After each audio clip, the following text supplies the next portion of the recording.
Take it easy.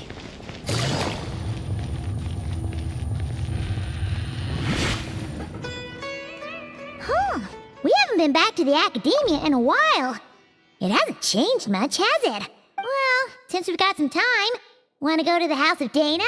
Paimon wants to do some reading! Ha! So you noticed!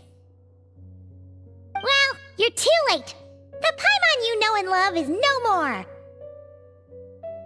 You're looking at Paimon Plus, a new and improved treasure trove of travel know-how. Paimon Plus would like to find some new books to peruse. A gracious traveler like yourself wouldn't leave her companionless on her quest, right?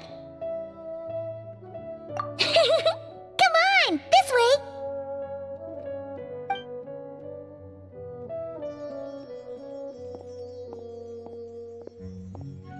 Oh hey! It's Kale and Cyrus! Wonder what's going on. Let's go see! Well, you know what they say? Learning is a lifelong quest. Which means there's always another chance to read a book. But you never know when the next chance to reunite with an old friend will come along.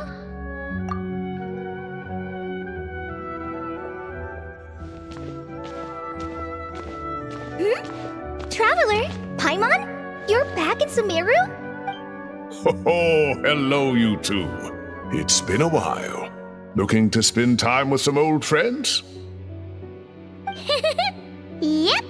We saw some familiar faces, so we came to say hi. Ho ho! Excuse you, associating me with that woman. And if you're going to remember me that way, you should at least mention my tomato growing skills. So he's mad about the Zaha Hadid part and not the old man part? Well, Paimon's glad to see you in such good spirits, Cyrus. Must mean things are all good here in Sumeru. Ah, well, it's quite all right. I'm not the type to take offense at that kind of thing. You definitely are. Anyway, what were you and Kale chatting about just now? Ah, that. Well, it was quite a spontaneous meeting.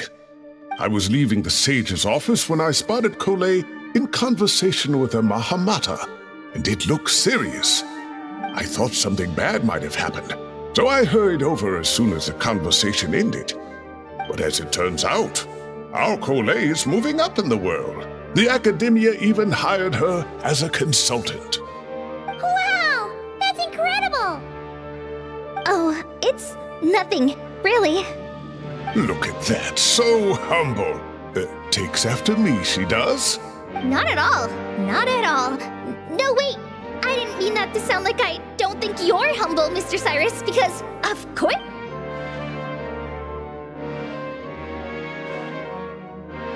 Oh, well, I wouldn't even call myself a consultant.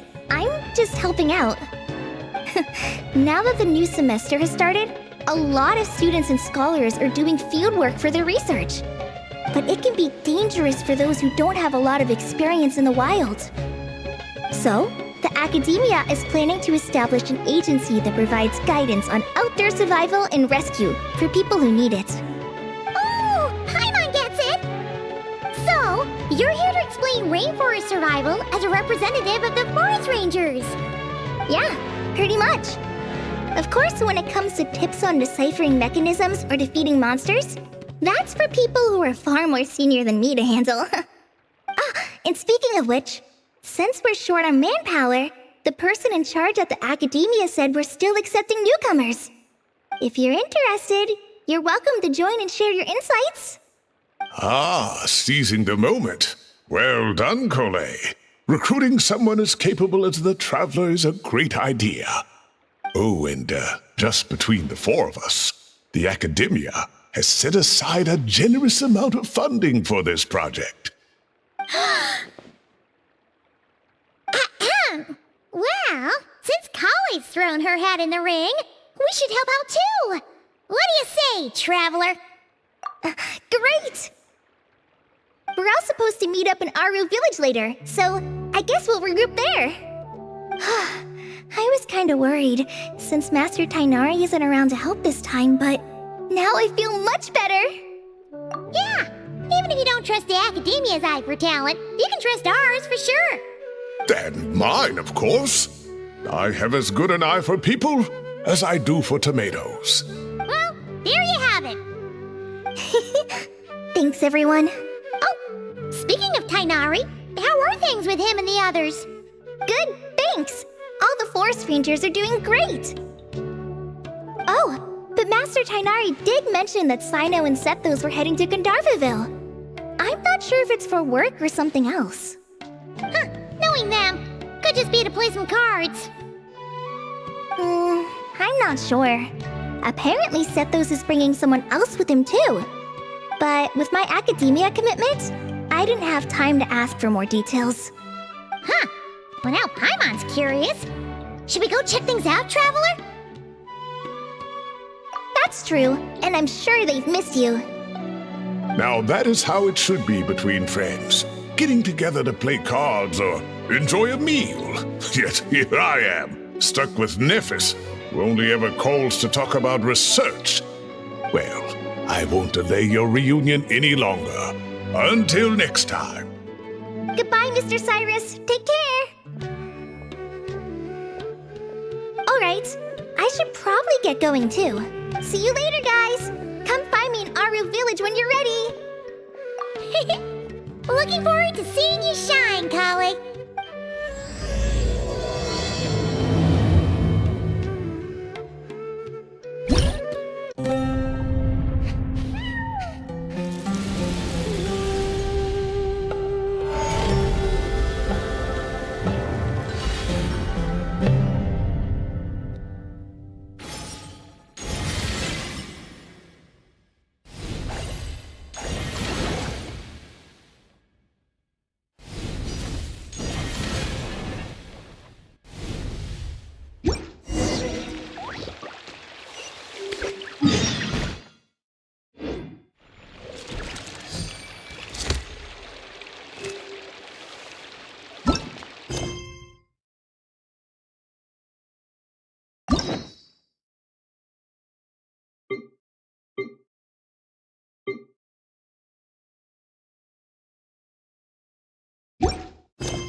This world is full of unsolved mysteries.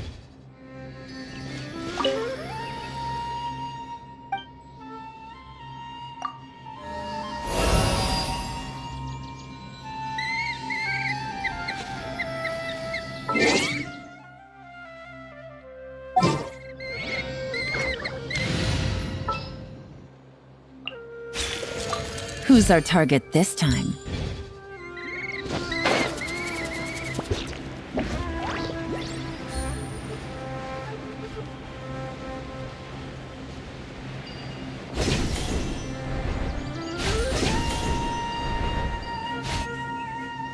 Tainari's place.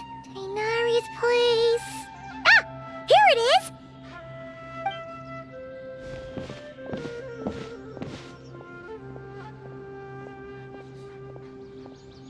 Sino! Sethos! Looks like the whole gang's here. Oh, and Layla's here too! But, oh, she doesn't look too good. Did something happen? Ah, Paimon, Traveler. It's good to see you. I'd welcome you like a proper host, but I'm a bit busy at the moment. Apologies. No need to look that worried. My observations indicate Miss Layla's condition has improved quite a bit. There's no danger to her mind. She's just fatigued and needs some rest. Excuse me for a moment while I blend some calming incense. I'll let you two explain the situation. All right. What happened was, Sethos and a few members of the Temple of Silence rescued Layla, who was out in the desert trapped in a state of delirium. She had to be rescued? Oh, that sounds bad. That's all you're gonna say about it, Sino? I mean, we don't want people jumping to conclusions. That's all I can say about it. The person involved is unable to explain what happened to her, so we're limited in what we know. Sorry. My head. Still dizzy. The moons. Exactly how many are there? She's been repeating that phrase over and over again, but she can't seem to remember what happened to her. We tried a few things back at the Temple of Silence, but we couldn't recover her memories. Her symptoms are kind of similar to researchers in the Satyavada life state. So we brought her to Tainari to see if our veteran forest watcher had any other ideas. Tainari is pretty much our last option, so let's hope he can help. Well, the good news is, even if restoring her memory is a no-go, we can help with the headache at least.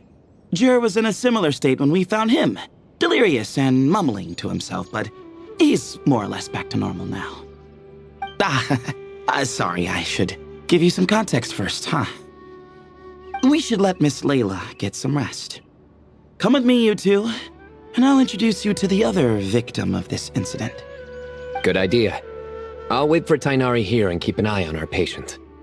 All right then, this way.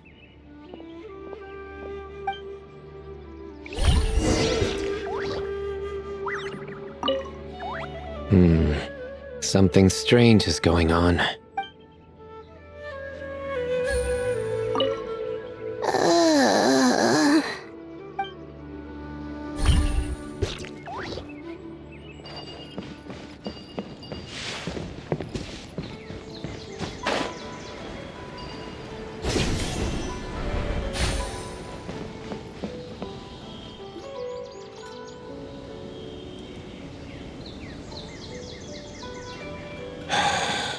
Who did the Ajalenok nut offend?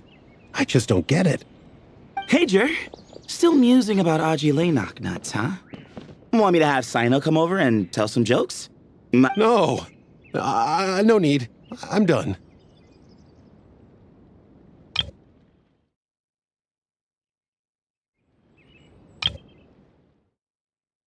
Hey, Jur. Still musing about Aji Laynok nuts, huh? Want me to have Sino come over and tell some jokes? Might help distract you. Oh dear. Another master of puns. One of Sino's card buddies, actually. I think I might just take that as my cue to head back to the desert. Hold on. So, what's the deal with the Ashilenok nuts? Other than the bad Sino jokes. We'll get to that. But first, introductions are in order. This is Jur, a member of the Temple of Silence. And you remember the Traveler, right, Jur? Of course. I'd never forget a participant in the Rite of Duels or the hero who saved Sumeru. Awesome. Could you go over what happened to you one more time, Jur? Our valiant hero is going to help us get to the bottom of this. Might as well join since you're here, am I right? Just hear him out. You're gonna want to uncover this mystery once you do. I'd bet on it. Well, I was on an expedition in the desert not too long ago when I got caught in some quicksand. Later, it became obvious it wasn't normal quicksand because instead of sinking to my death, I fell into an undiscovered ruin. In my panic, arms and legs flailing about, I suspect I touched some things I shouldn't have. Because in that brief moment, an enormous amount of information came surging into my mind. I would hesitate to even call it knowledge, because my brain had no capacity to process the information. To use an analogy, it would be like trying to stuff thousands of Ajalenok nuts into a small water skin without it bursting. Sorry again with the Ajalenok nuts, I know. It's fine. We're getting to that part of the story anyway. True. Well, just as I was on the verge of madness, a single phrase broke through the storm of thoughts in my head. It was a man's voice saying, "Don't eat Ajalenok nuts." What? I know it's hard to believe, but that's what happened. I was saved by the phrase, "Don't eat Ajalainak nuts." I'm not sure. I'm not even certain it was a man's voice. It's hard to remember now that I've been repeating it so much myself. Anyway, the good news is I no longer feel like my head is going to explode. Of course, the bad news is that phrase has been stuck in my head for the past few days. Wow. But doesn't it have the opposite effect? Like, the more you say don't eat it, the more you want to eat it? Yes, that's exactly right. Whoever the voice belongs to, I don't know what his deal is with those nuts. Well, the world's a big place. There's bound to be people who don't like sweet stuff. I suppose. Strangely enough, I'm starting to think the voice belonged not to a man, but a cat. A cat? How? That's the question, isn't it?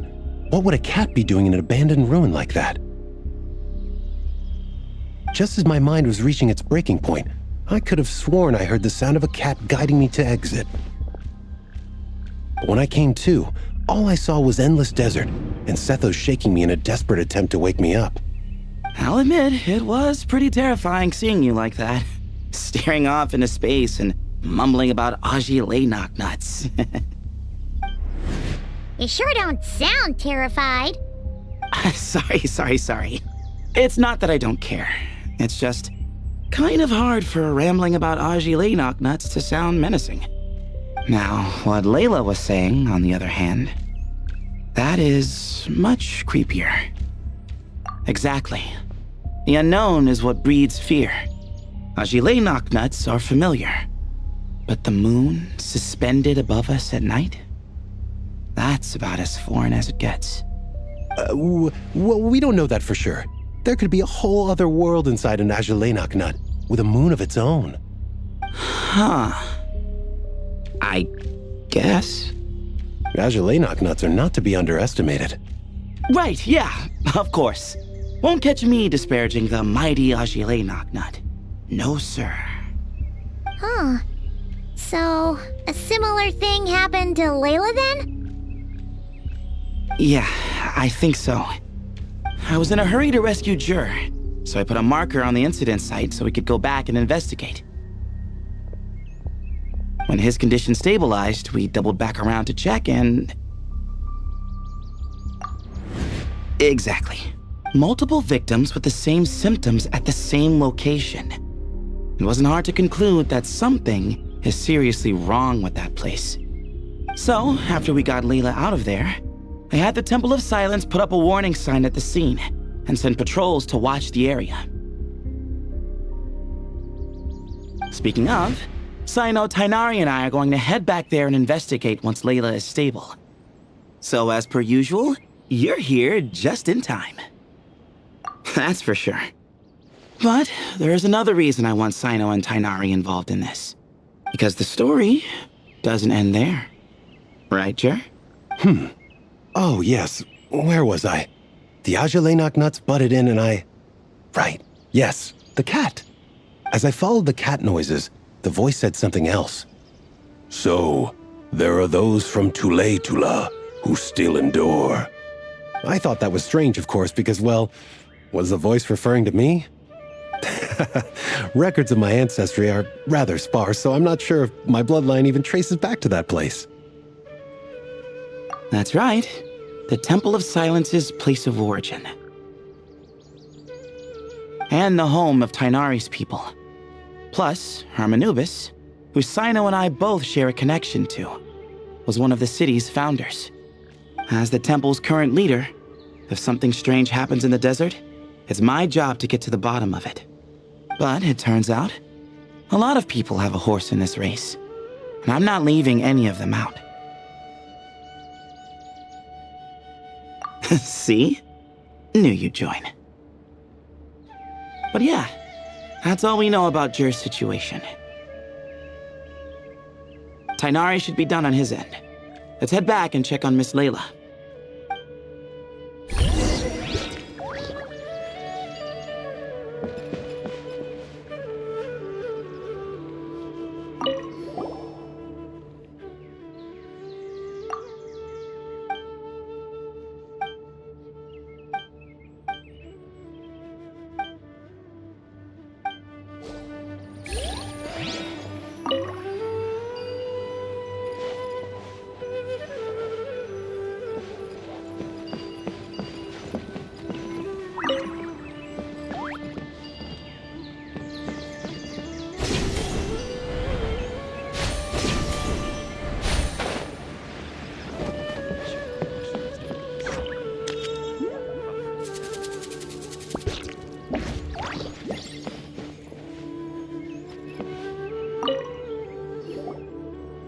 how are you feeling? But don't speak if it's too taxing. It's fine. I'm much better now, thanks. I feel like I haven't slept in 2 days, so pretty much back to normal. Whoa, whoa, whoa. That's your normal? Traveler, Paimon, I thought I heard your voices earlier. Oh, and, I'm sorry. Huh? You don't have to apologize. He didn't do anything wrong. No, I just mean, I think I'm about to disappoint you. My head was kinda muddled earlier, but I still heard your conversation. I know you're trying to figure out what happened to me, and I want to help. But, I really don't remember anything. Does your head still hurt? No, I feel fine. The incense you made helped a lot. I'm still hearing those words in my head, but other than that, I'm okay. It's just, all I remember are those words. Everything else is a total blank.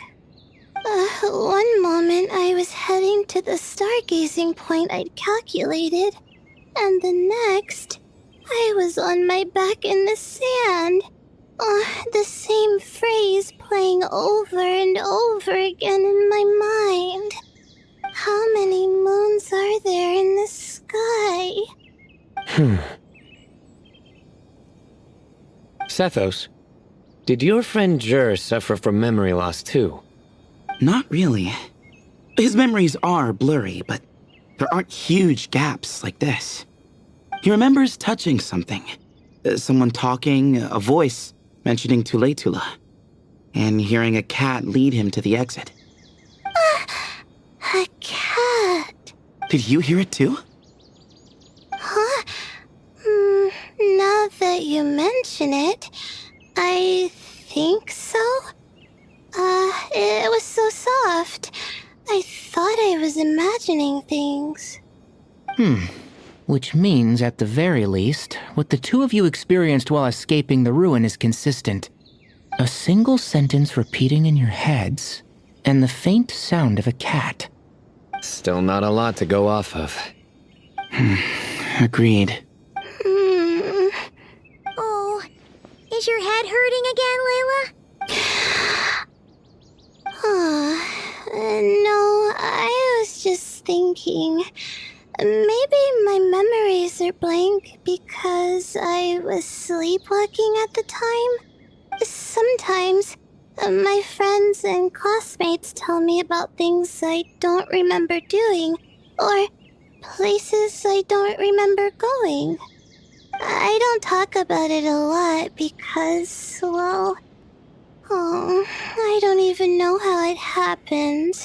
But I don't want my personal circumstances clouding your judgment. So I, just wanted to mention that. Ah, I see. Well, thank you for telling us. But I don't think we need to dwell on that for now. We're gonna check out the site of the incident for ourselves, so that should help us come to our own conclusions. Okay. Then could I come too? I have to know what happened to me back there. Sure, but on one condition. You need to be in tip-top shape before we head out. If your condition isn't stable enough before then, we'll have to figure out something else. Of course. No problem. Well, I'm more concerned about Tainari. You sure you'll be alright in the desert? You say that like I'll evaporate on first contact with sand or something. Call it curiosity. If this concerns my ancestors, I want to figure out what's going on. Anyway, as long as I take things slow when the sun's out, I should be fine with the right preparation. Besides, it's a good idea to have a doctor on hand in case of emergencies. So long as our doctor doesn't become the emergency. Well, if that happens, I suppose I'll just have to rely on the kindness of my entourage to haul me back home. Alright, well, that all sounds good to me. Let's meet in 2 days like we agreed. Jer and I are gonna head back to the Temple of Silence to do some research in the meantime. See you in a couple days. Sounds good.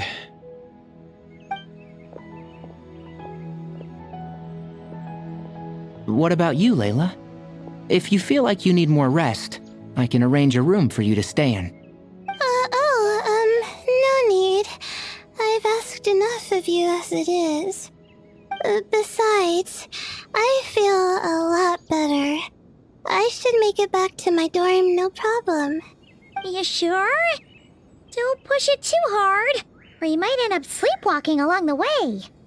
Don't worry, I'll be fine. I have other things I need to do anyway. Like letting my advisor and classmates know that I'm fine, adjusting my stargazing schedule, things like that. If I don't get it all done, I doubt I'll be able to sit still, let alone stay here and get some rest. I'm not so sure that's... a much better idea. Thank you, Traveler. Of course, if anything starts to feel off, come back for a checkup right away. You'd better listen to him, Layla, or he'll feed you tasteless slop as a punishment. Punishment? You're the one who caught a cold. You're supposed to eat light when that happens. Besides, with your nose stuffed up like that, you couldn't taste anything to begin with. Huh. Is that so? And here I thought it was an in-taste-to-know issue. Should have seen that coming. You're off the clock, so now it's time for puns, huh? Oh, brother, not this again. Don't worry, Paimon. I understand.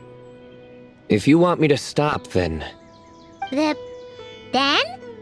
you'll have to call a plumber. Tell them someone's gotta pipe down. This is getting more insufferable by the second. Put a sock in it already, please.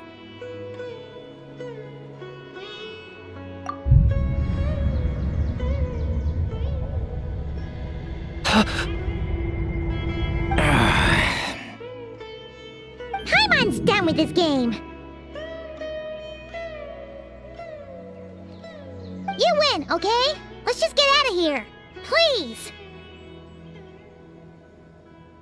All right, you stay safe. I'll try to stay sane.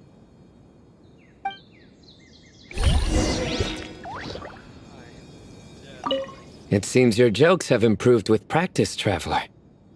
Happy about that? Absolutely. Finally, someone to share the load. You know what? Akale's helping out the academia, but I haven't had the chance to check on her. Why don't you do me a favor and go do that? Hold on. I thought you were having me over for dinner.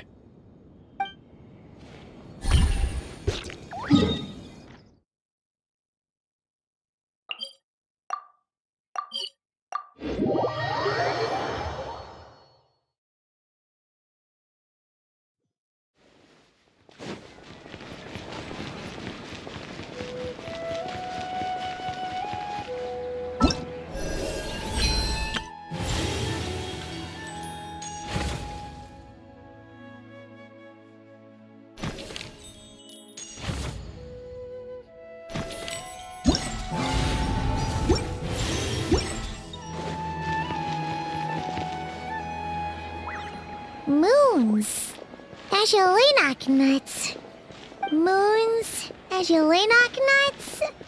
Are the moons going nuts? Oh no! Looks like Paimon's caught the brain bug too! She can't stop thinking about those two things! Oh, Paimon's gotta clear her head. But how? Aha! Got it! The cafe over there! Why don't we head over for a quick pick-me-up?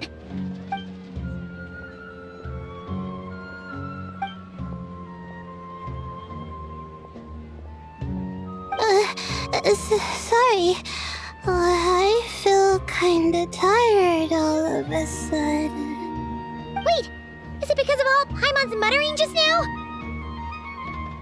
Oh, sorry.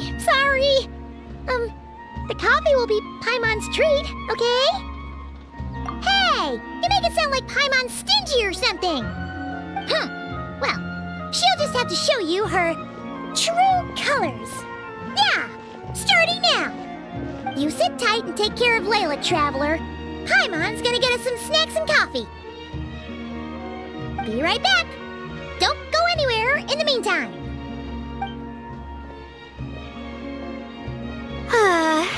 She's pushing herself again as always. Saw right through me, huh? I apologize for the sudden emergence, but I didn't have any other options. Well, that's true. So, for our sake and your safety, allow me to fill in the gaps in her memory. That's right. Layla was already in bad shape, stressing about her new study topic, focusing on the stars instead of her surroundings. By the time she realized the danger she was in, it was too late.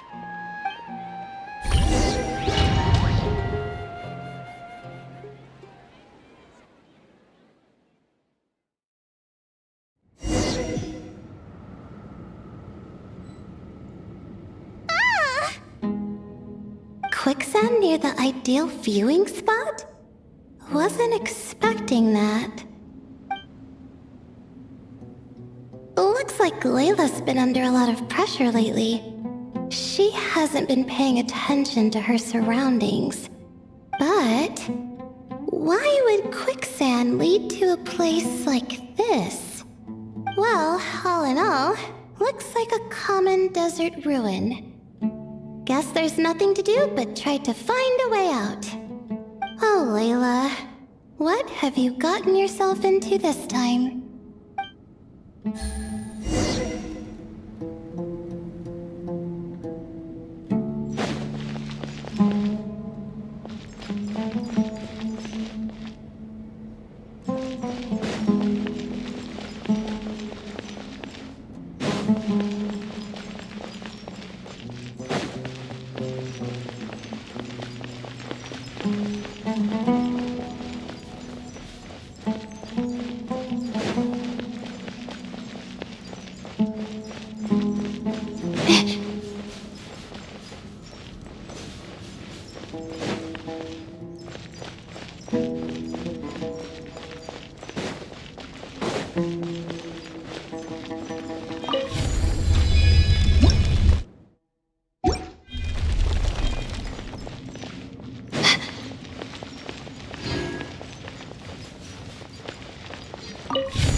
I think this door can be opened using the device next to it.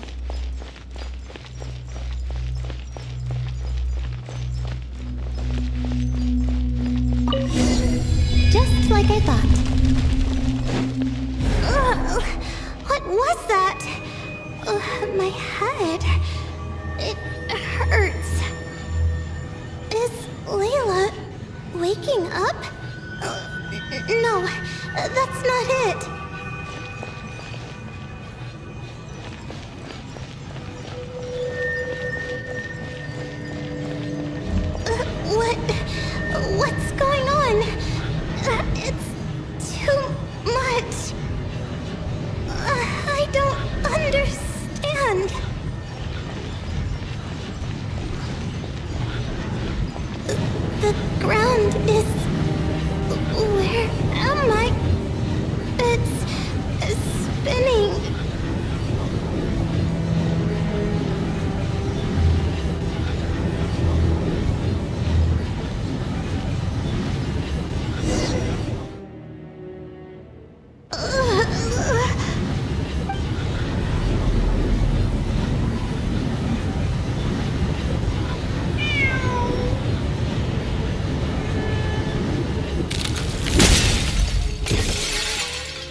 moons are there in the sky? How many moons are there in the sky? Okay, information isn't rushing into my brain anymore. That's good. How many moons are there in the sky? My head hurts, but there are no more dark spots in my vision, and I can see in front of me. Still, how many moons are there in the sky? What's going on? The same thought keeps popping into my head. What does it mean? How many moons are there in the sky? Isn't there just one? A cat? I think there was one earlier, too.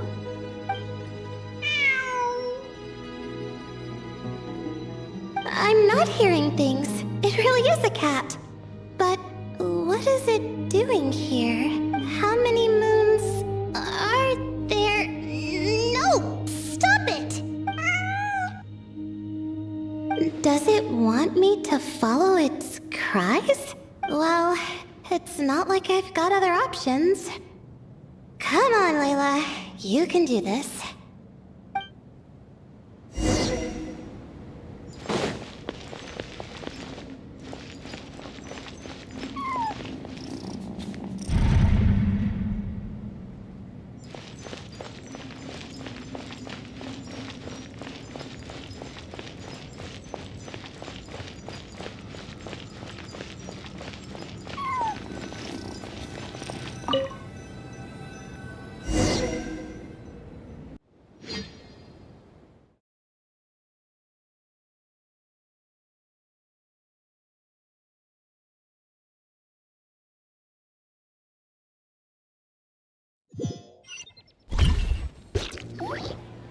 And so, I followed the cat's cries to find my way out. It was quite a kind creature. It didn't even leave until the other me started to wake up. Thinking back, it all started when I touched that device. I've heard fellow students talk about it before, how the desert is full of objects that do strange things. Sometimes it's just a minor inconvenience, but other times devices like that can cause massive trouble. Of course. I forgot how much adventuring experience you have. Still, carrying an umbrella doesn't mean you can't get soaked, so just be careful and stay away from unknown devices. No need to thank me. You and Layla are about to head into dangerous territory together. You need to be safe so she can be safe. Well, I think that about sums it up. And just in time. Your coffee's here. Traveler? A little help over here?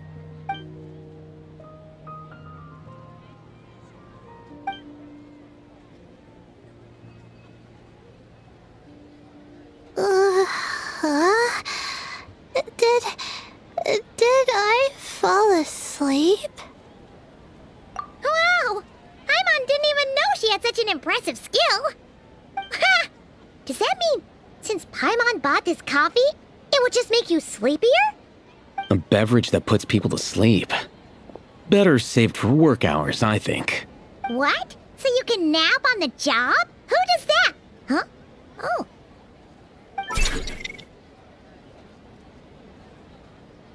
Beep boop. Oops. Oh, hey them! Kave! Nice to see you! Oh, and you too, Marak!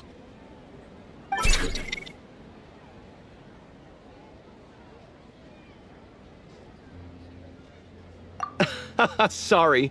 Hope we're not interrupting anything. Miss Layla, you don't look so good. Is everything all right? Oh, I'm fine. I was sleeping just now, so I'm still a bit... I see. And we woke you, didn't we? I'm sorry. We shouldn't have been so loud. No, you didn't. I didn't mean it like that. Sorry.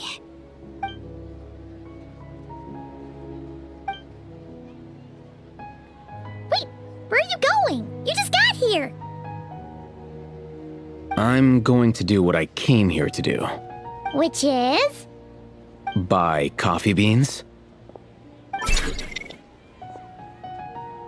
Huh? You're going too? Marak! Fine. Run off with him. See if I care. Well, looks like I get you to myself.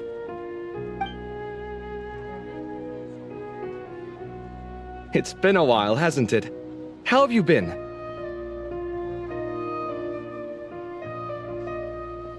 So, a busy life of adventuring for you, and a busy life of academics for Miss Layla, is that right? Oh, is something wrong?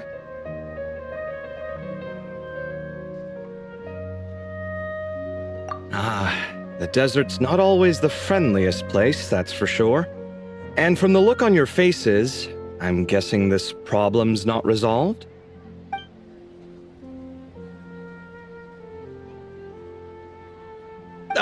Don't force yourself to talk about it, of course. But I've worked on several projects in the desert before, so if there's anything I can do to help, just say the word. No, I don't have anything to hide. It's just complicated, so explaining might take time. Ah, well, lucky for us, I've got that in spades. Yes, you have been quite sedentary recently. Excuse me? I've been going about work as normal, thank you. And, might I add, you do way less work than me. I do the amount of work that is required of me. Ah, yes, you and your stellar work ethic. The stuff of legends. Oh, now look what you've done. I've lost my train of thought. Where were we? The problem in the desert. Wait, you were listening earlier? Oh, we're giving the silent treatment now? Mature, very mature. Continue, Miss Layla. I'm curious as to how this incident unfolded. What did I tell you? This one doesn't have enough to do. Alright, well...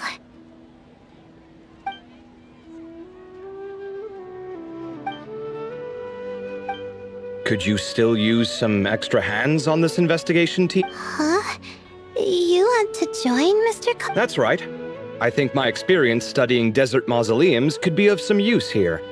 While Hatham's expertise in ancient languages could be helpful too. Besides, I consider you all to be my friends, and friends are supposed to help each other out. Wait, I'm involved in this now? Oh, please, I know you. Half the battle was over the minute you said you were curious. We couldn't stop you from joining if we tried. Well, you've got me there. Besides, this suitcase of yours has been jumping at the chance to volunteer for a while now. I imagine... You imagine? Mechanical life forms might also feel homesick from time to time. Huh. Now that you mention it, Marak's core was a component sourced from the desert. That could prove useful. You're sure you want to come with us? It could be dangerous. Oh, I'm sure. All the more reason to recruit as much help as possible. It's important to count on friends at times like these. Our pleasure. It's a plan, then.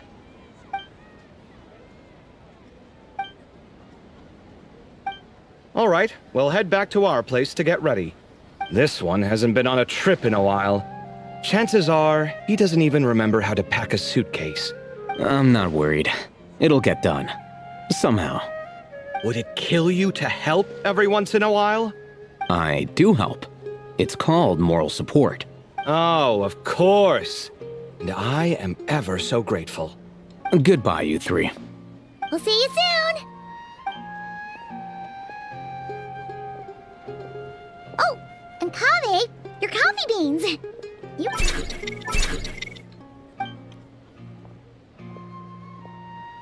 Well, we're pretty close to the academia now. I should be fine from here. Thanks for the coffee, Paimon. I feel much better now. Right. I'll follow the doctor's orders. Or try to, at least. With the blessing of the stars, I hope we all get a good night's sleep.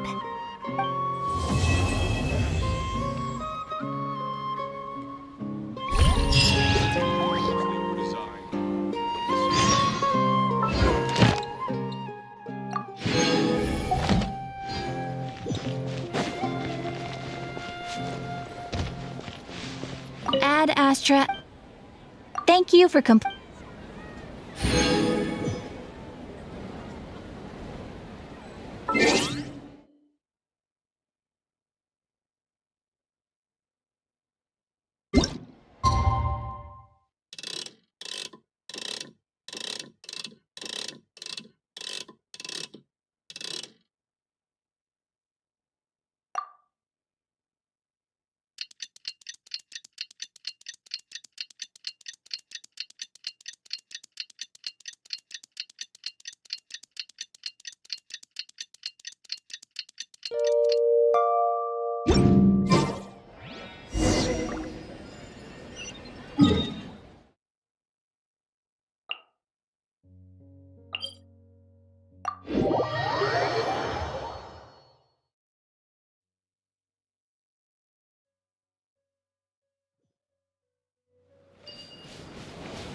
Busted! Glava, get them! No, my sword!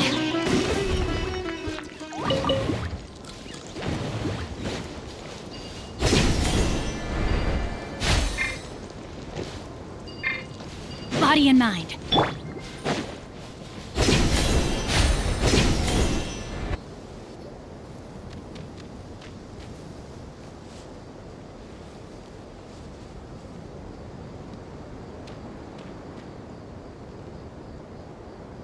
Looking at the map, we should be getting close. Speaking of which, the closer we get, the more Paimon's heart feels like it's beating out of her chest. Excitement. Yeah, sure, that's it. Oh look, it's Tighnari and the others. Everyone's here bright and early. Yeah, the desert's a pretty harsh environment. Better to travel at night and beat the heat. Hey everyone, we're here! Ah, right on time. You don't need to worry about me. It's not too hot yet, and I'm properly hydrated. All right, we're just waiting on the two people Miss Layla mentioned, and then we'll be set. He's staying behind. If we don't make it back after a certain time, he'll be in charge of rescue operations. You can count on me. Nice! You thought of everything! Oh, and Cyrus said he'll be in Aru Village, so he's also available if we need help. Haha! Amazing! Having people to watch our back is making Paimon a lot less nervous. Yeah, I did. After hearing about what happened, my advisor gave me some time off to rest. So, my studies are on hold for now. Then, does your advisor know you're back in the desert to investigate? Yes, but I was only allowed to come after I mentioned that General Mahamatra would be there too. Quite the reputation you've got there, Sino. Something wrong? You haven't said a word this whole time. Are you in a bad mood or something? No. Being skilled with words also means being a good listener. I'm just reflecting on what you're saying. Oh, Hatham! Kaveh! Ha! Over here! Darn it. I was just setting up a brilliant... Yeah. I'm sure you'll find another chance. The important thing is, our scribe and our renowned architect are here at last. High praise. But wait, why am I renowned and not him? He's just as famous as Sino, Dia, or Nilu. That just means your level of fame is even greater. How could a lowly scribe hold a candle to you? Lowly scribe? Please. All those strings you pulled to get those new books from the House of Dana? What do you call that? Borrowing. Anyone with an employee ID can do it. Uh-huh, yeah. The House of Dana bends over backwards for just anyone, does it? Send a report to Lesser Lord Kusanali then. Let her know someone at the Academia is abusing their position. Hey! I never said abusing! Impressive verbal sparring, as always. Oh, hello to you too, Marak. Well, looks like your assistant is raring to go, Kaveh.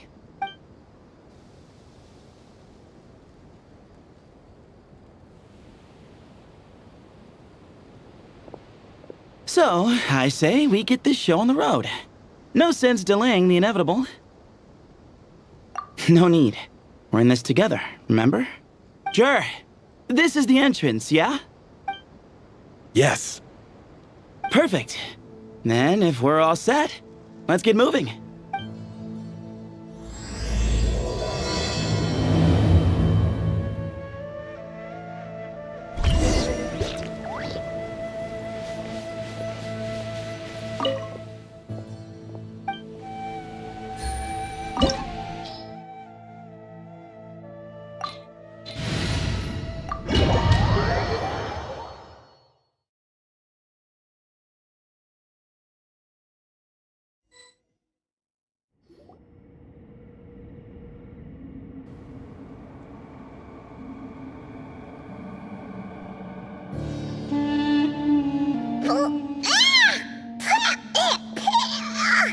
Paimon's mouth is full of sand! Ugh. So that's what falling into quicksand feels like? If this was quicksand, we would have struggled to breathe. No. I think this was regular sand, and we didn't sink into it. We fell through it. Into this place. Agreed. In other words, sounds like a you problem, Paimon. Ha ha, very funny. No, wait, Paimon's the only one. Ha! See? What? I'm the only one with sand in my shoes? Yeah, right.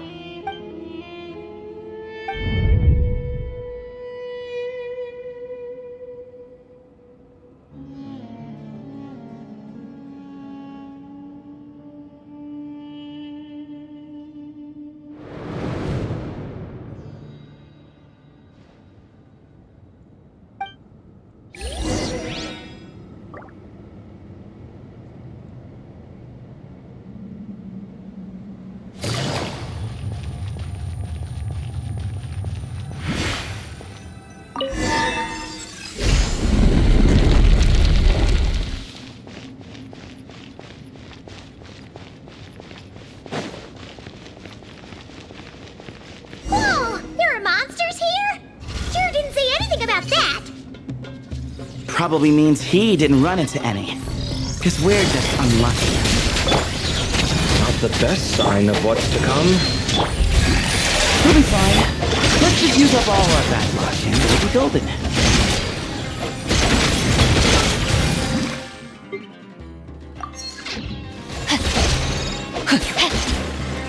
Off we go! Ha! I'm the frying pan. Everybody stand back!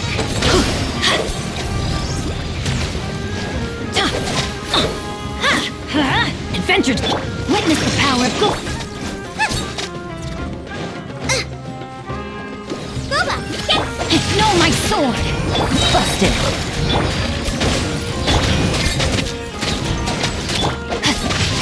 Time to...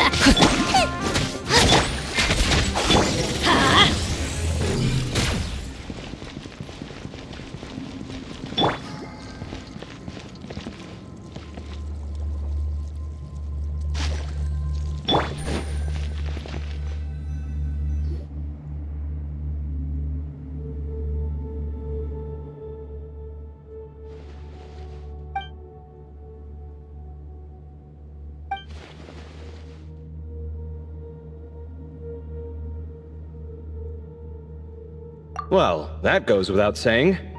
Fair point. There's Just one problem, though. The only way forward is through that door. Ooh! Is it time to hunt for a key? Paimon loves this part. Don't worry. With our adventuring experience, we'll find it no problem. Let's get...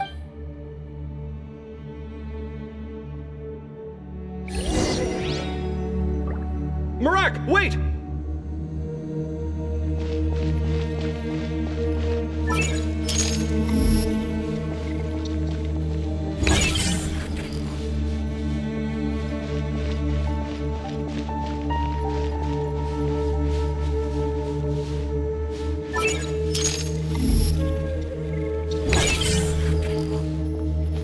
Marak seems interested in these jars. Go smash them. Marak, this isn't really your old home, is it? No idea what that means, but Marak does sound pretty happy. So, mechanical life forms do have the capacity to miss home. A novel discovery. Well, with Marak leading the way, we should be safe, right?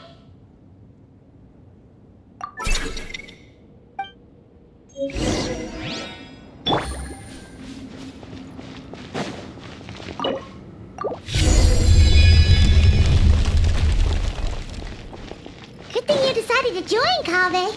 Otherwise, our investigation would have ended at that door. It was nothing that I did. You should thank Marak instead.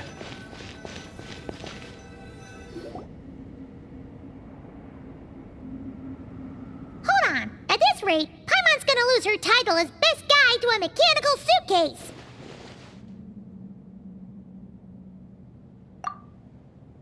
Aw, thanks. Hey, wait. What do you mean, useless? Well, no weird mental symptoms so far. I'll take that as a win. That said...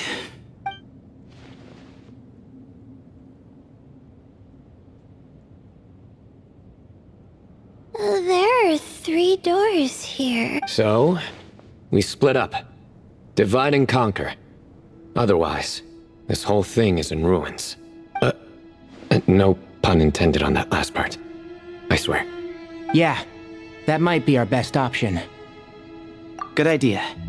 And the minute things go south, we go back the way we came. Ooh, this is getting exciting! So, who's teaming up with who? Paimon calls dibs on the Traveler!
Well, this takes me back.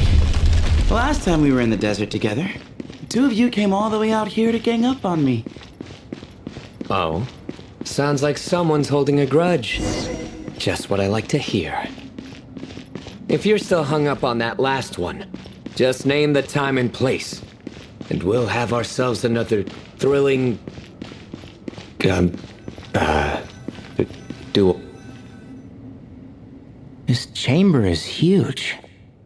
I can't even imagine what it's used for. Oh. What's wrong?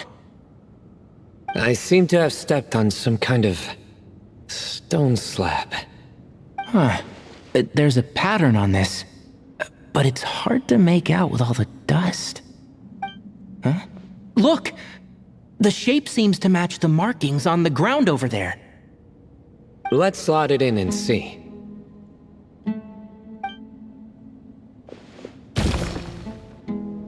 And we have a match. Looks like we need to find the other 3 broken slabs. Let's search the area, but be careful where you step.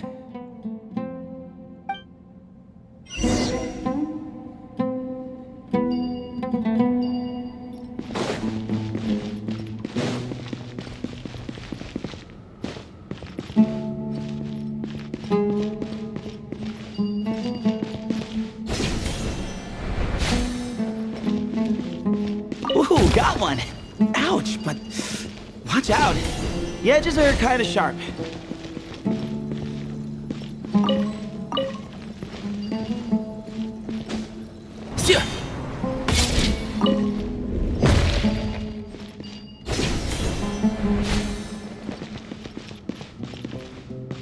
Got the 3rd piece.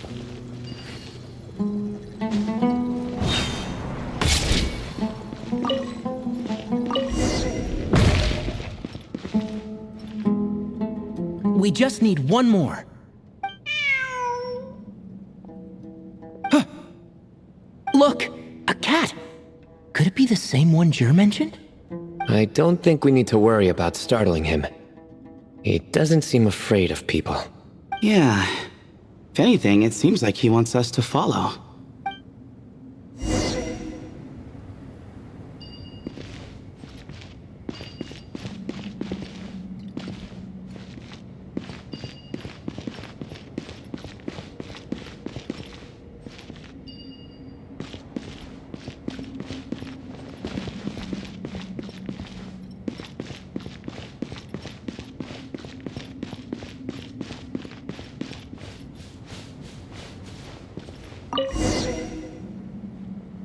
Oh, he led us to the last piece. Who's a good kitty? I never thought I'd hear you say something like that. You've clearly never heard how the professor talks to his tomatoes, then.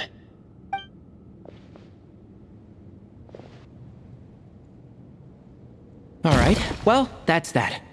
Now, we need to figure out how to get rid of all this dust. Behold, the great Vayu Viastra. Be honest.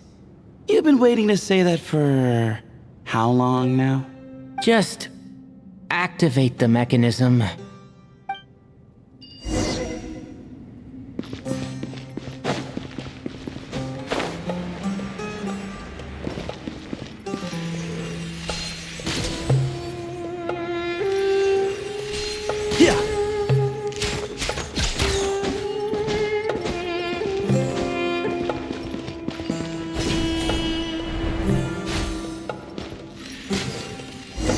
Yeah.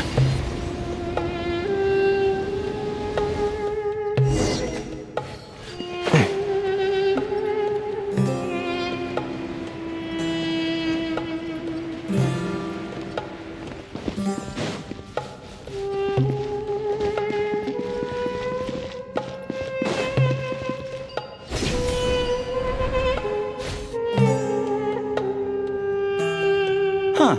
It worked. It's a picture of... 3 Hermanubises? That can't be right. The ears aren't vertical. Oh, true. And the looks fall short.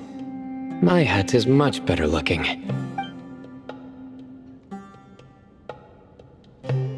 A goat, an ibis, and a crocodile. Oh, wow. Our botanist knows more than just plants. Riveting observation. I was just thinking. These 3 figures look a lot like the 7 pillars of King Deshret. That's right. These are our colleagues. Our what now? You sure about that? Just kidding. But what I meant by that is, these were Hermanubis' colleagues back then. The middle one is the Goat King Hereshef, Minister of Ministers. the god Amun's most trusted chancellor. Records say he was the deputy king of the desert sands, chief among the 7 pillars.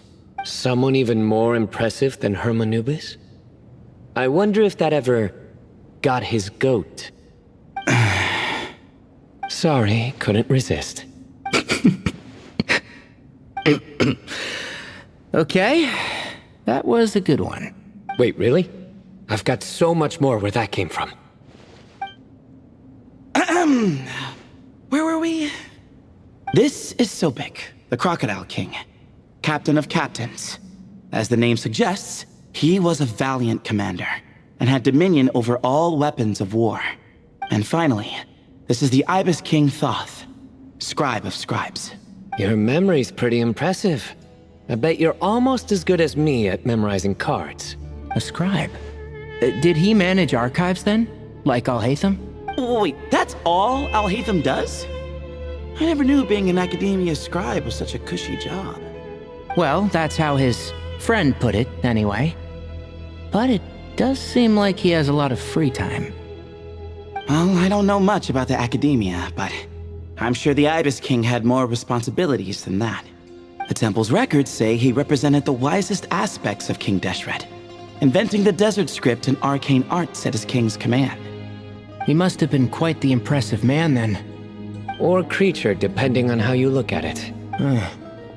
Still, why are these 3 the only ones represented here? What about the other pillars of King Deshret? Maybe because the 3 of them were extra close? Huh. Kinda like us. Oh yeah! Maybe we should have someone inscribe us on a commemorative stone slab too. Or we could just take a picture. It would serve the same purpose. Anyway, no more distractions. Huh. Doesn't it look like there's writing carved into the corner? Huh. There is. And it's in the ancient desert script too. Looks like the Ibis King left you some homework. Give me a sec. I'll try and translate it. The ministers are unvirtuous.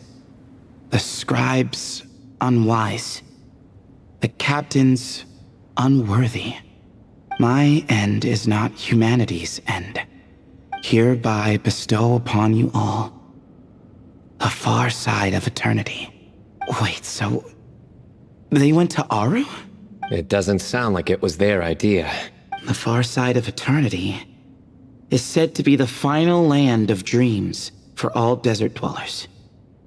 But if such a place did exist, wouldn't it also be an inescapable prison? Yes, and based on the writing here, it's clear King Deshret wasn't pleased with these 3. This gift he bestowed upon them seems more like a punishment. Such is the power of a king, I suppose. Which means the goat's the one who got in the end. Huh. Yep, not as good the second time. What? Impossible. Well, looks like that's all we can learn here. Should we keep going? Yes, no time to waste.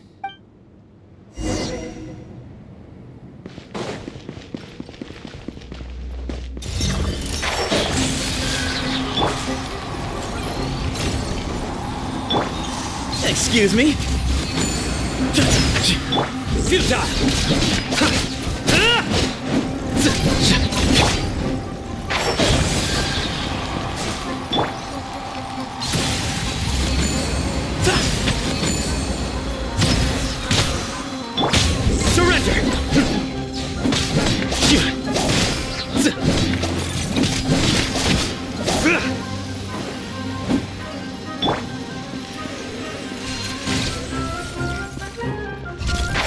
Can't see? Nowhere to run!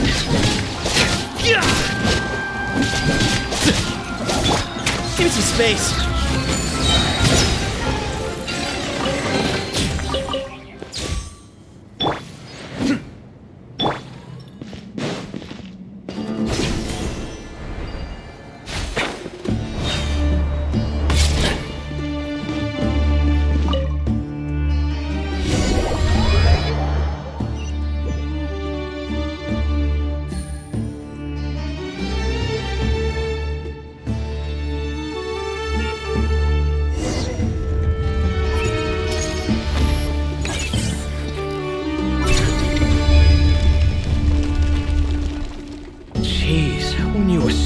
device could be so fast. Marak is nothing like this when it comes to housework. Hey, wait up! A scout's job is to take the lead. Just let Marak figure it out. Easy for you to say. I'll be the one doing the repairs if something happens. Why don't you go scout ahead then? When I think of a comeback, I'll let you know. No rush. Oh, Marak stopped. What is it? Found something?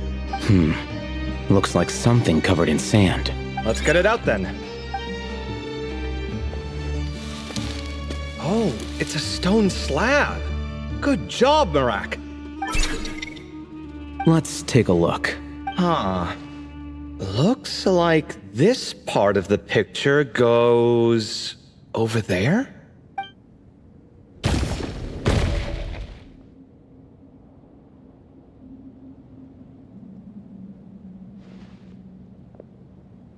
In that case, there must be other pieces. All right, and let's look around. Hey! Why are you sitting down? I thought Marak was helping. Oh, so you do know what that word means. Great. Are we supposed to just sit back while Marak does all the work? No, I doubt you could do that. Exactly. But I can.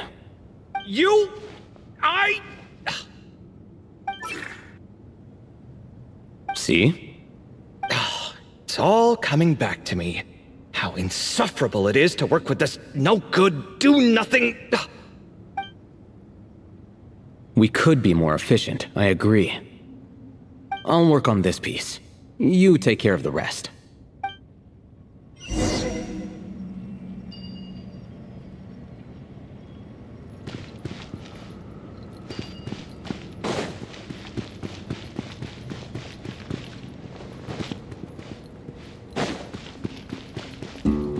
Found one!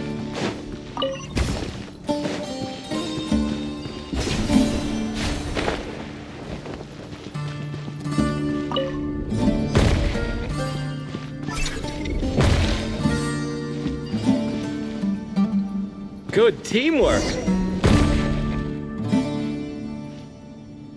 Looks like we found them all. The pieces fit together like a glove. But we can't see what's on them. Turn around. Huh? Look. Oh, I've seen this before. It can create strong winds. Just what we need to clean off the slab. Come on, let's... Hey! Don't worry about me. If I sit here, I won't be in the way. Oh, you don't want to be in the way? Then sit right in front, so the device can blow you straight back to Sumeru City.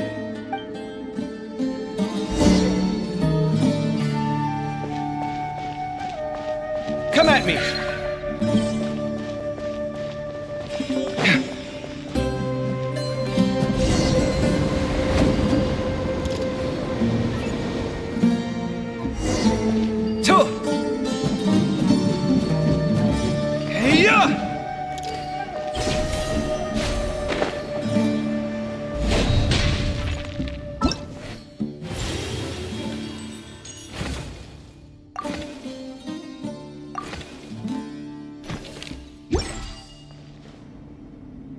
Done. Huh. That's one big cat. And there's a shattered crown. I think it's depicting some kind of story. Look. There's writing too. The Ibis King answered the young noble, granting him the wisdom he sought. But the fragile crown was shattered by lies in the end. Here I leave the name. Gudars. Gudars? I've seen that name in a history book before. He was a young noble who sought to save his realm, and a king who once united the desert. That's right. Although his methods were rather shameful. During his long reign, he betrayed his family and the nobles who supported him, only realizing the error of his ways after his enemies left him nowhere to turn. But by then, it was too late. Seems like a common occurrence across history. Different people, same mistakes. It's an inevitable pattern. destined to repeat itself. The writing mentions the Ibis King, but a cat is depicted here. Does that mean... So far, what's depicted on the slab seems true to history. In which case, this cat is either a proxy for the Ibis King or a manifestation of said king himself. Exaggeration is a common method ancient records use to highlight a being of higher status.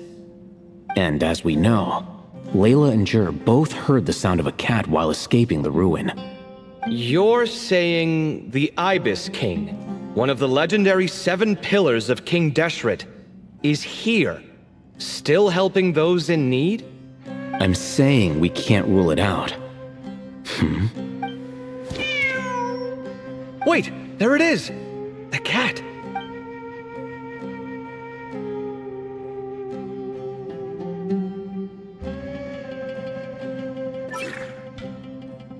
Ah! Marak went after him! The cat's showing us the way forward. Come, let's follow. Okay.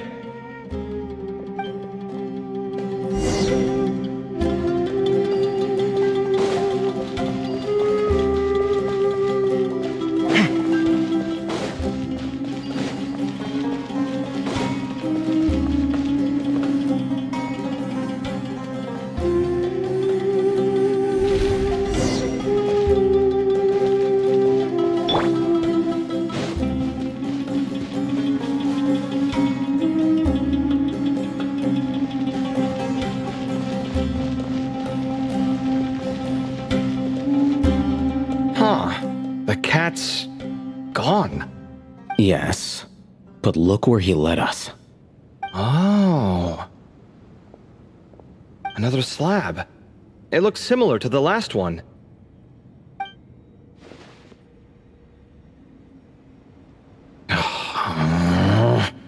Oh, by all means, take your sweet time. Wouldn't want you to overexert yourself.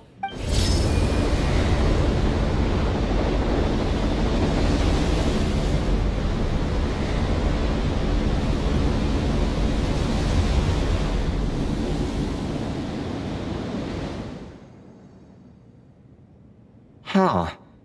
The scene depicted here... Seems to be a different tale. The Ibis King answered the Jinn-blooded dancing girl, granting her the wisdom she sought. But enemies plotted to kill her close kin. Snake venom was her self-chosen end. Here I leave the name. Makaira. The Temptress of Woe? You've heard of her? Of course. I don't just sit around doodling all day. She's mentioned in tons of papers about the desert. As I recall, she was given as a gift to the tyrant king of Gurabad, and later seized the opportunity to kill him. After getting her vengeance, she reigned as queen for many years, until her enemies attempted a coup, and she took her own life. That's more or less the version I've read as well. It seems this queen also had dealings with the Ibis King. Yeah, I'm starting to find this whole granting wisdom business a bit concerning. I mean, considering how Gudars and Makaira ended up, it might not have been a good thing. But, at the same time, if the cat guiding us is linked to the Ibis King, then he doesn't seem like a villain either. People are complicated. And the same is true of the servants of the gods, no matter their wisdom or power. Let's reserve judgment for now and keep moving.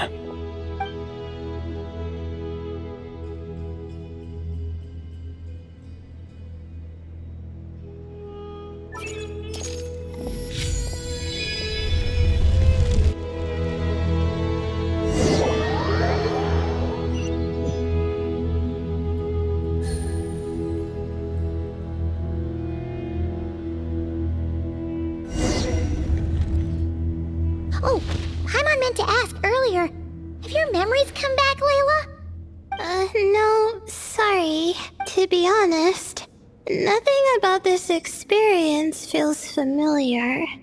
Besides, my focus is the stars, so I don't spend a lot of time exploring ancient ruins. Guess that makes us the senior researchers in this scenario. Stick close, all right, Layla? Okay.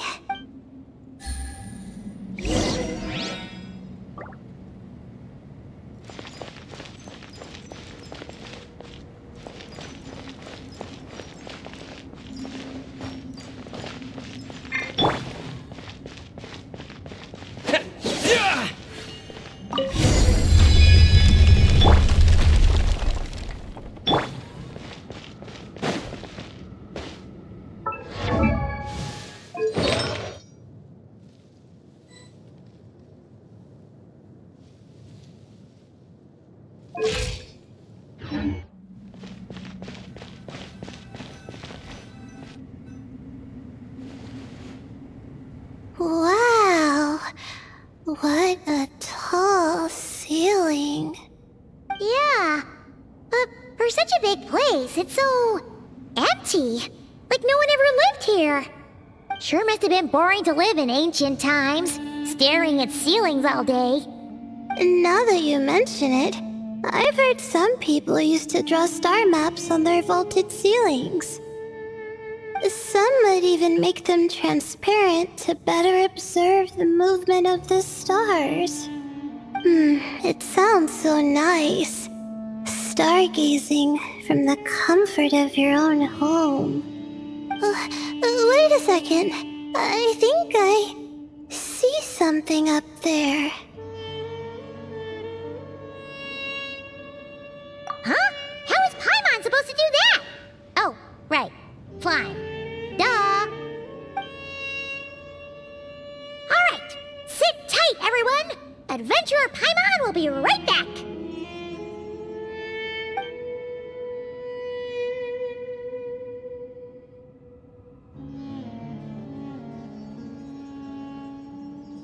Okay.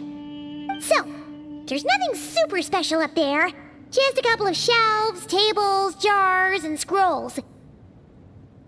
And a whole bunch of dust, dirt, and sand. You really want to search through all that stuff? Well, when you put it that way... Come on then, let's see what we've got. Paimon's hoping for something super valuable. Thanks. I'll stick close.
That's everything. Most of the documents are in the ancient desert script, except these ones. These seem old as well, but the handwriting makes them stand out. Right! Let's arrange them in chronological order before we read through.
Okay, now let's take a look.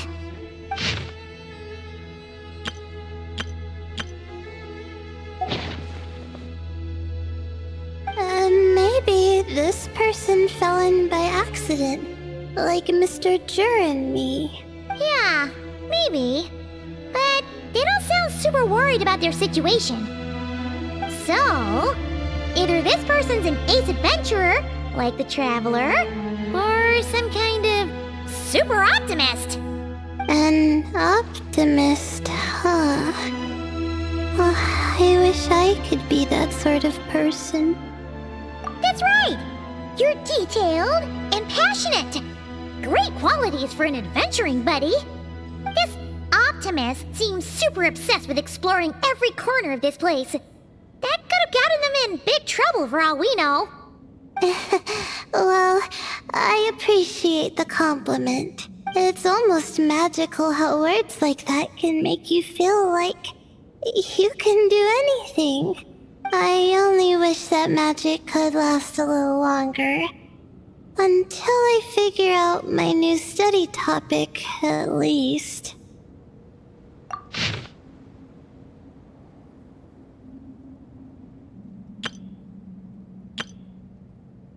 Oh, looks like you were spot on, Paimon.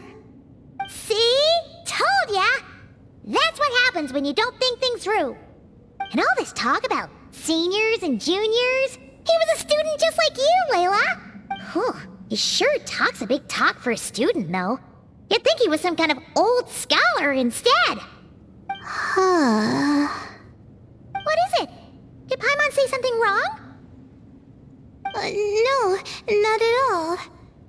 I was just thinking, and this might sound rude, but the way this person speaks is just so...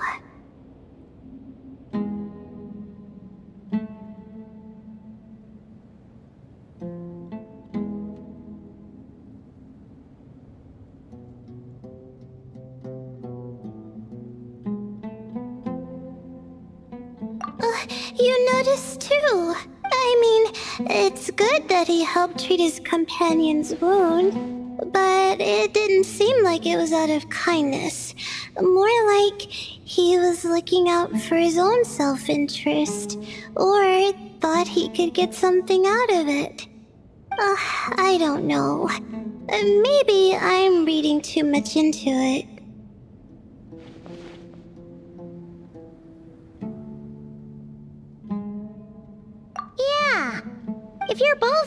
dangerous situation together, wouldn't you mention them at least once? If it were Paimon, she would write down the name of every single person she was with. No one would be able to get away. Actually, I find Paimon's approach quite sensible. It makes sense from a safety perspective, too. That way, if anyone came to the rescue, the notes would be able to tell them everything they needed to know. Whoa! That's genius-level thinking! Well,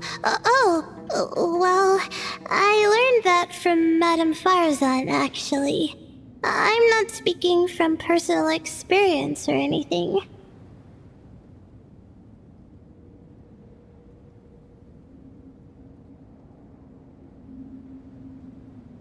Oh, no! I'm just a student. It's fine! You taught us something, so you're our teacher! Simple as that! Anyway, from the looks of things, the student who left these notes behind was pretty weird. Let's keep reading.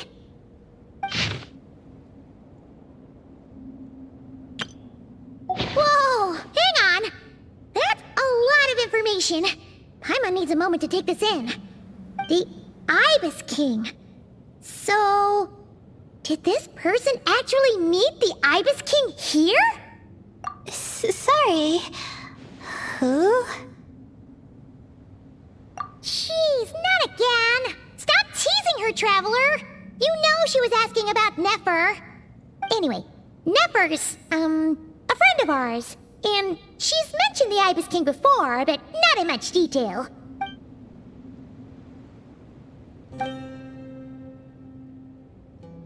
Oh, I see. Well, that's not too surprising. Most people in Sumeru know about King Deshret, and most in the academia have at least some knowledge on the Seven Pillars. Legend has it, King Deshret ruled the desert at the head of several wise retainers, guiding their people to pursue the limits of wisdom. He also left behind treasures for future generations, which continue to be relevant in nearly every research discipline. Now, this message indicates this student and his senior were rescued by the Ibis King. But to think it's possible to meet him in a place like this... We don't know when these notes were written, but didn't the Seven Pillars disappear a long time ago?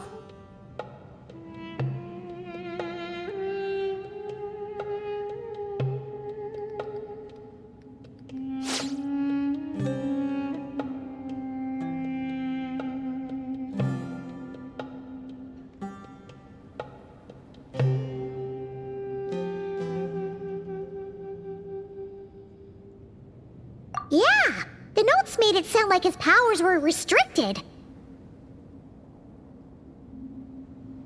Also, the mention of this form? What is that supposed to mean? I'm not sure. Let's keep reading.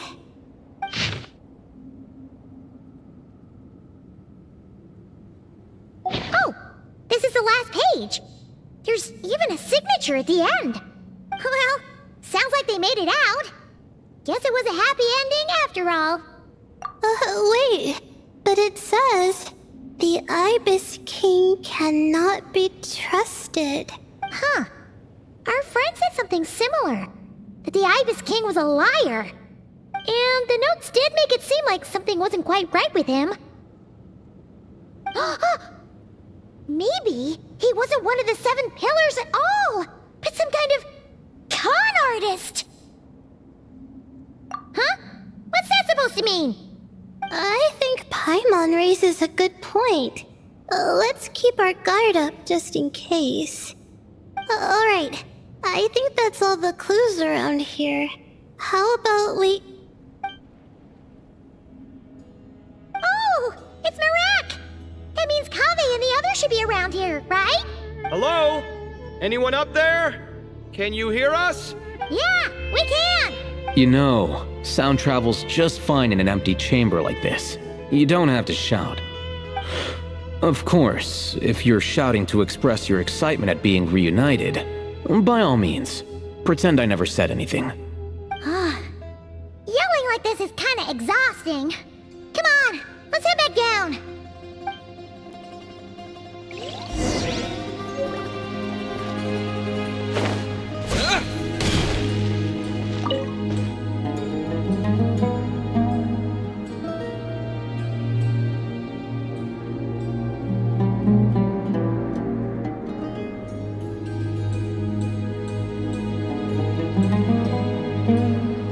Wow, we all ended up in the same place, huh? Yeah, what a coincidence. Indeed. Or as I like to call it, the chai factor.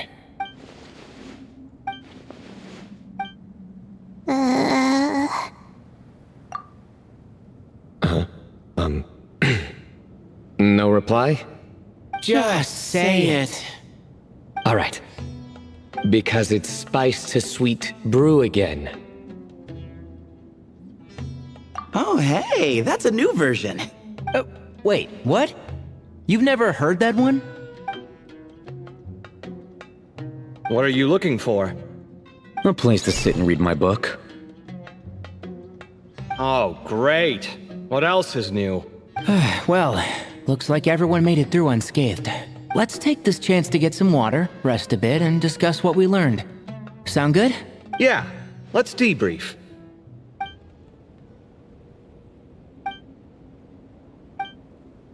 Okay, so we all learned a lot, but it feels like we ended up with even more questions. Yeah, but one thing's for sure. This place is tied to the Ibis King in some way. Hey, Sino. You're the current representative of Hermanubis. Can you call him up for a sec? Of course.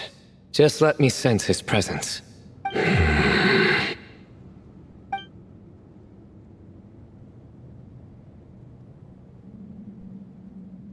Just kidding. I can't sense him at all. Jeez, Sethos. Did you set him up for that one? What are you, a two-man act? Sorry, Hermanubis isn't like the Ibis King. He can possess me, but I can't talk to him whenever I want. Oh, truly? Does that mean he's gone? Oh, I would have liked to reminisce about old times with him. Ah, the cat! It speaks! Of course it speaks. In fact, it is not an it at all. You do me a great offense. My apologies. Esteemed cats. Sir? Oh, this little contraption is still here. Contraption? No, this is Marak. Which means you do his assistant a great offense. Huh? Well, I didn't mean... Well, I apologize. I wasn't referring to this Marak, but rather the thing that operates it. King Deshret was quite partial to it. I have forgotten what it was called. It must have had an official name, albeit in the old tongue. Even if I did remember, I would need to translate it into modern language. Ah, it's not important. Marak's a fine name. Even better than the original, if you ask me. Who thought of it? And the remodeling, quite well done indeed. This Marak looks much happier in its current form. Oh, and the components should have model numbers written on them. You can look them up if you're curious. This cat talks. Quite the one-sided conversation. Is this what the Ibis King was like? He seems quite eloquent. I wonder if he plays cards. Ha! I knew Marak was a great name. Go me. Let's see, what page was I on again? Should have brought a bookmark. That all went over Paimon's head.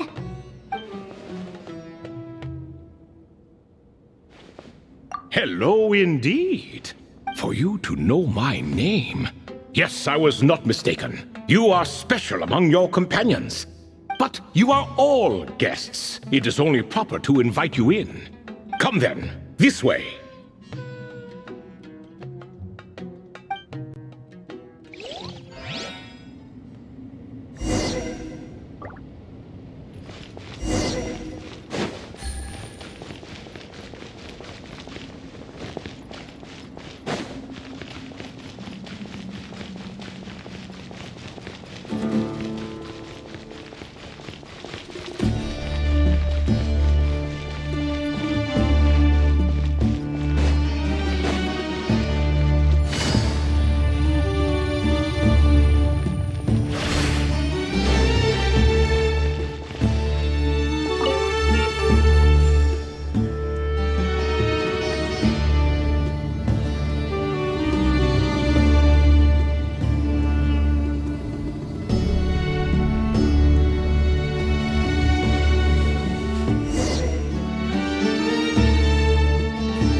Welcome to my humble abode. Oh, your house sure is spacious, Lord Ibis King. I fear it's not quite what it used to be. In fact, it has long ceased to be my home at all. It belongs to the descendants of the cats I once raised. Such adorable creatures, aren't they? Take the one I'm borrowing here, for instance. A chubby fellow with such lovely fur. Anyway, tradition dictates that a special guest such as yourself be presented with a gift. Alas, it's a first-come, first-served basis, you see. I fear with the passage of time, none are left. What? So the treasure's gone already? Treasure, you say? Not an inaccurate description. Yes, and no. I have the power to grant gifts inaccessible to the masses.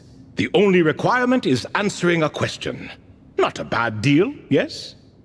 Of course, my questions were given unto me by King Deshret, who in turn received them from the Mistress of Flowers.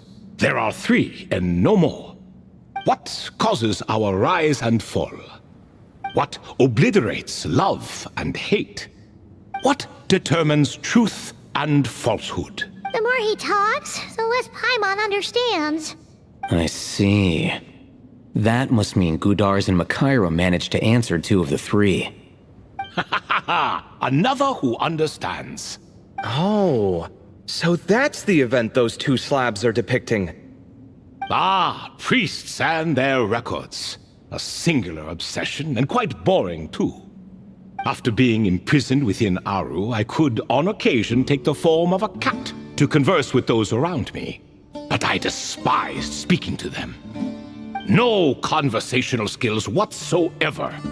Now, humans like you who stumble in here from time to time, you are much more interesting. Hold on, we're getting off topic again. The 3 questions you just mentioned? What are they for, exactly? Ah, that is a story that begins with King Deshret. And we're in for another long one. Nostalgia for the past is common to us all, is it not? And our king, he was such a proud, solemn man in those days. He watched us speak of the present and the future, of the wisdom we possessed or were about to obtain. We were his proud retainers, confident in our belief that, so long as each one of us used our abilities to the fullest, progress was inevitable. Yet, King Deshret's ambition was not destined to be allowed in a closed-off world such as this. So nothing went as planned. In fact, from the beginning, there were signs an outcome of this nature was inevitable. Because although there were 7 pillars, one was forever absent. Al-Ahmar would insist the Dendro Dragon Sovereign was one of us, but the dragon herself rejected that idea. Huh. Like a card you can never seem to draw from your deck. More like a card that was never in the deck to begin with. Alas, that's just who Al-Ahmar was. There was nothing we could do about that. And I always preferred chess to cards. In the end, life grew unbearable for our king. But, of course, those who remain must continue to live on. But subjects like us were less fortunate. After all, the fate of a retainer is decided by the king, including the chance to walk away. So it was then that King Deshret had Kroko, Goti, and I locked up within Aru, where we remain to this day. Kroko. Goti? Ah, of course. You're more familiar with their full names. Sobek, the Crocodile King, and Hereshef, the Goat King.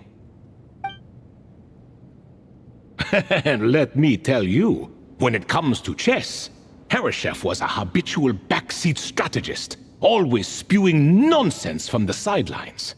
Well, Sobek was all too quick to take his terrible advice, to the point where I was the one who got accused of cheating.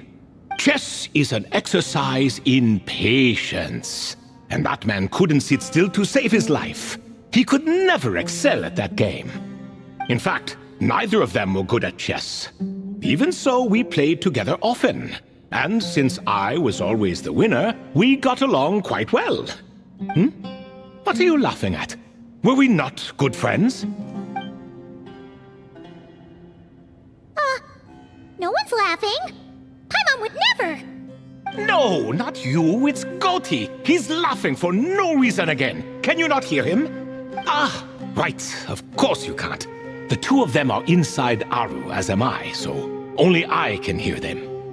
What is even going on here? Has he, started to lose it after being trapped for so long? That does happen to prisoners serving life sentences. Speaking of which, how's Azar doing these days? I doubt he's doing much of anything. Just what I wanted to hear. What is the meaning of this? You doubt my words? I have half a mind to not talk at all. Oh, no. They're not questioning you, Lord Ibis King, just discussing other things. Please, continue. In that case, where were we? Getting to the part about the 3 questions.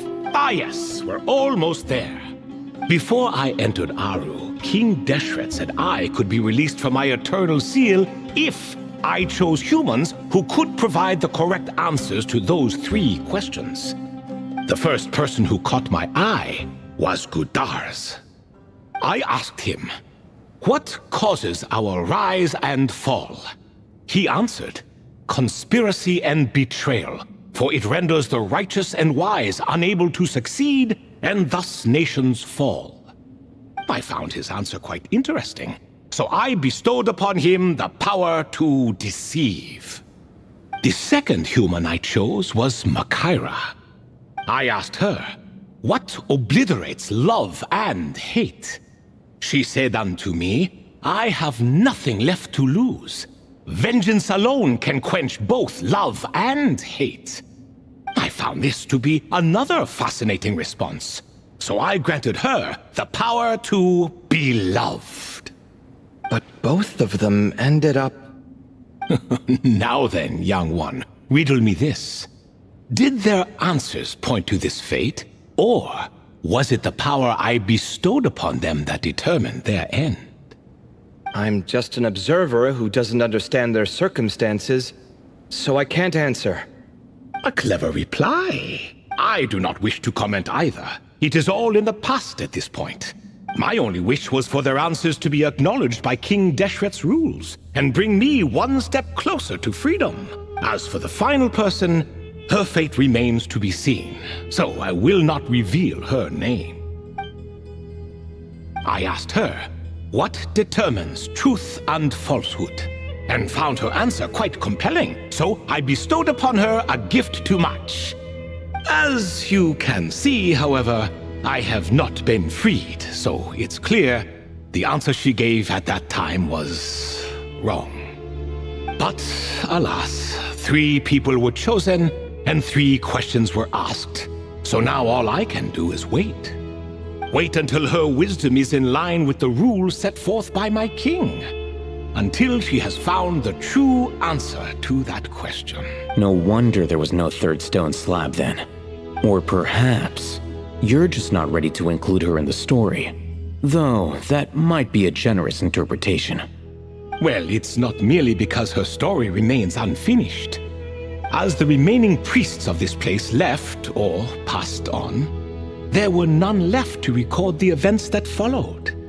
Besides, stone slabs are few and far between in the Great Red Sands. In the sprawling desert, very few things or people even manage to leave a trace. But sometimes I can't help but wonder, if that young man from several centuries ago had been willing to answer my question, would I have left Aru by now? Wait, so there was someone else? Of course, it has been thousands of years after all. All sorts of people have stumbled upon this place, but I only chose the special ones. That young man had such a singular intelligence, though his companion, by contrast, was rather average. The author of those notes we found? The student named Zandik? Ah, yes, I think that was his name. In truth, I was unsure whether I should grant him my third remaining gift. He was, of course, exceedingly clever, but he was also mistrustful and narcissistic in equal measure, and there did not seem to be a line he was unwilling to cross. Too much power could be dangerous in the hands of someone like him, so I found myself rather relieved when he declined my gift. Oh, he turned you down? Did he give a reason? Yes. He said he didn't need it. I still remember the look in his eyes. Nothing stood out per se, and still I could sense contempt and disdain radiating from his gaze. I could not give an exact reason, but on instinct I just knew it would not end well to get close to a man like that. So, I tricked him. Stick close to your companion, I said. Only the descendants of Tulatula can come and go as they please. Leave him behind, and there is no escape for you. So, does that mean his companion wasn't a descendant of Tulatula? Oh no, that part was true. The lie was in the other half. Anyone can enter or exit this place. There are no restrictions. I saw that his companion was exhausted and was concerned Zandik might leave him behind, or worse, that some other accident might befall him. So I made up an excuse to prevent Zandik from going a step too far. Oh, and speaking of, Sandik's companion had the same blue hair and pointed ears as you. Wait, does that mean Layla's also a descendant of Tulatula? Indeed. When Hermanubis founded that city, he took in many who had nowhere else to go. Today their progeny are scattered to the four winds, and indeed are far more numerous than I could have imagined. So the person you protected could have been my ancestor. Yes, yes. You're very welcome for that. Could I ask another question, Lord Ibis King? Of course. I have nothing but time, I'm afraid. Did you also save me and a man named Jur? I did. You two were quite unlucky bumping into a device King Deshret once used to measure human brain power. That contact caused more knowledge than you could handle to flood into your minds. So I replaced that knowledge with simpler, repetitive information. Of course, the side effect being the same thought repeating over and over again in your mind, but that should resolve itself in time. How many moons are there in the sky? Yes, that was the phrase I used in your head. I forgot the other one, though. I believe it had something to do with food.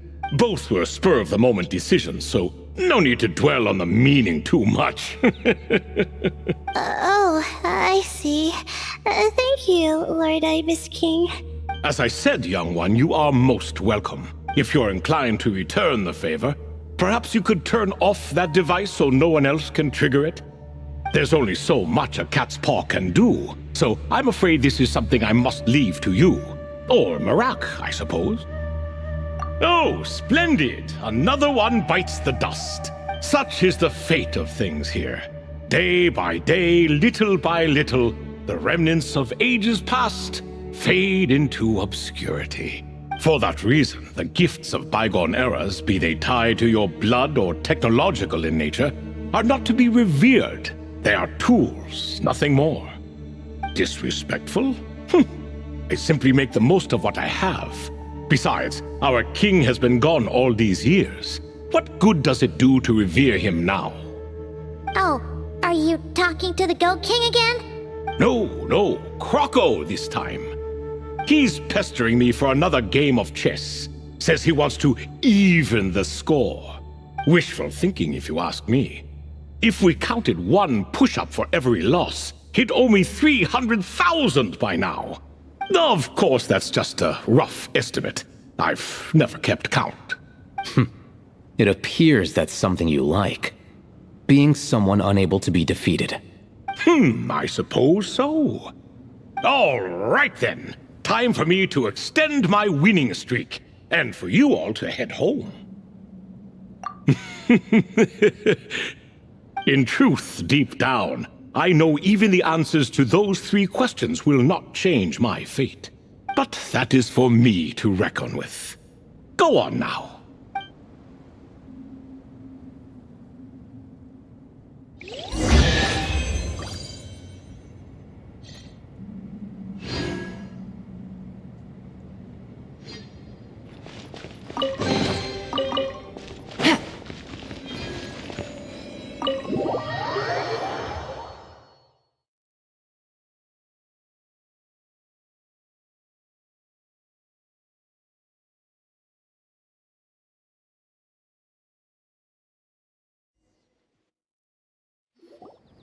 Excuse me?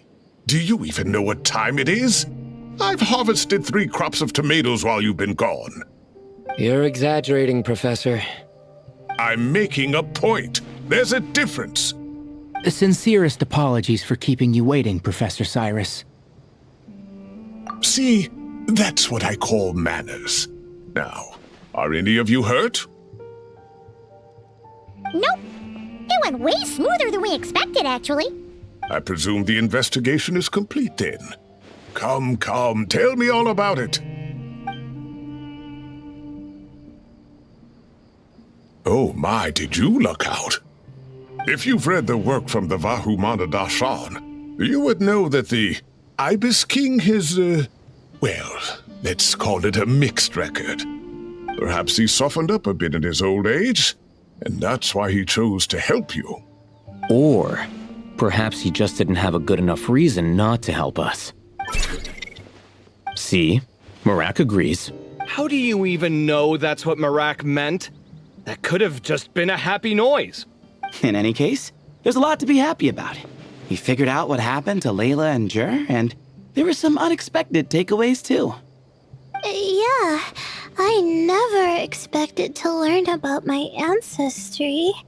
I've always thought of myself as just an ordinary student.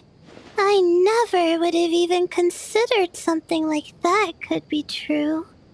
Come to think of it, our ancestors might even have been friends at some point. Huh? You're right.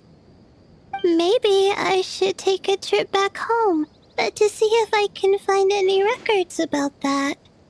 Oh, I was just throwing that out there. I wouldn't want you to go to the trouble. It's fine. My advisor gave me a break, and I still have a few days left, so... Oh, wait. My study topic. I haven't made any progress at all. No. I need to focus on that instead. Right. Couldn't you help her, Professor? Huh? No, I could never.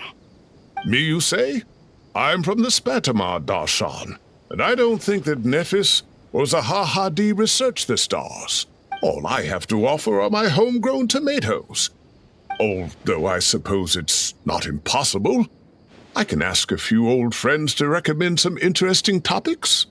You really don't have to. It sounds like a lot of work. Hardly.